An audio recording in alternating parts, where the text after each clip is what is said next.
Hey, hi, hello everyone. Welcome to Char's Pampered Kitchen, where you can go chef yourself. What we're going to chef ourselves with today is some homemade mac and cheese, but we're not going to be using a roux. We're not going to be making a cheese sauce. We're just going to make this really plain and simple and easy. So I've got my cooked macaroni here. It was 2 cups before I boiled it. I've let it cool because apparently if you let pasta or rice or any starch like that cool overnight, then it is less gluten-y, apparently. It doesn't give you sugar spikes, apparently, as much as it does when it's first cooked. I'm not sure why, but I heard that, so that's my story and I'm sticking to it. Okay, so we're gonna make some mac and cheese here. We are not using a roux.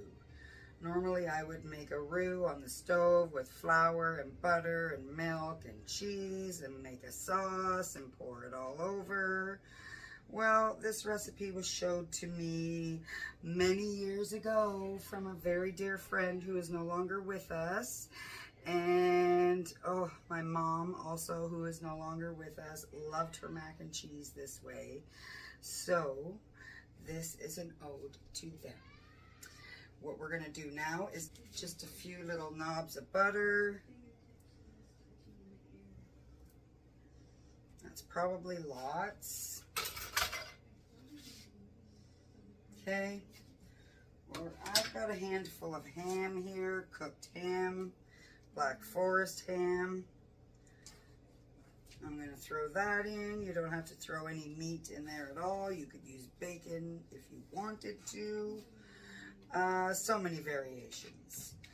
Some people throw a can of diced tomatoes in with this kind of mac and cheese. So, and it's not that bad, actually. It's pretty good. So we got some butter, we got some ham. I've got a mixture here of 3 kinds of cheeses. There's mozzarella, there's Parmesan, and there is old cheddar, extra old cheddar. So we're gonna just mix these all in, and all mixed up. So before I knew about the letting the pasta cool off thing, the macaroni would be hot. So all this would be kind of melting as it goes in, but that's okay. It's still gonna work. Just mix it all around. Okay, so we've added butter, we've added ham, we've added cheese. Okay, I'm just gonna leave that cheese like that. It does not need salt. The ham is salty, the butter is salted, and the noodles were in a very salty water, like you're supposed to cook pasta. So definitely no salt needed here. Now what we're gonna do, have the pasta water, and not much. Am I just going to do that? Don't need much. And the rest, we're going to use milk. And we're just gonna cover this.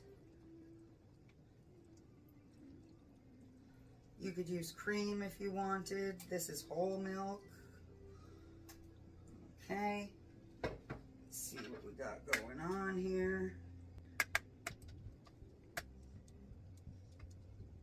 There we are.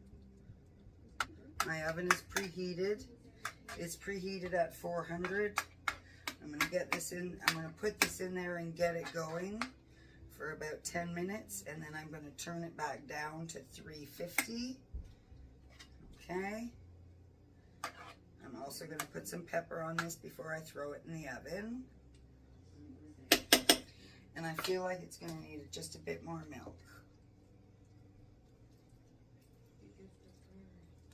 There we go, just so we can barely see it there at the top of our cheese and macaroni.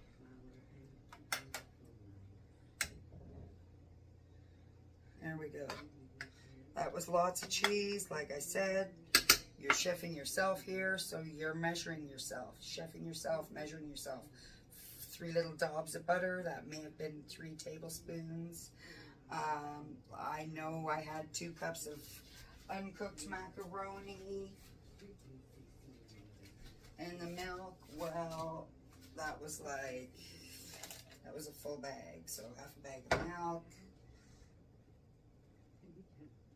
Just gonna throw this in the oven now and let it bake until that milk is all cooked up in there. There she goes in the oven.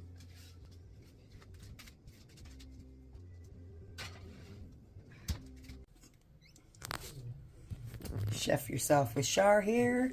Our mac and cheese is done. It's been in the oven for about 45 minutes. And here it is. Yummy. Got some ribs and wings to go with it. Here is our mac and cheese that we made with no roux. Okay, looks pretty good. There's some ham in there, 3 different cheeses. Okay, see that? All the milk has cooked up. Make sure I get a little bit of ham there.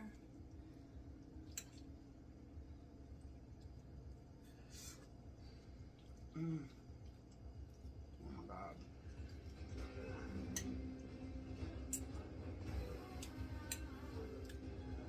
Damn, that's good.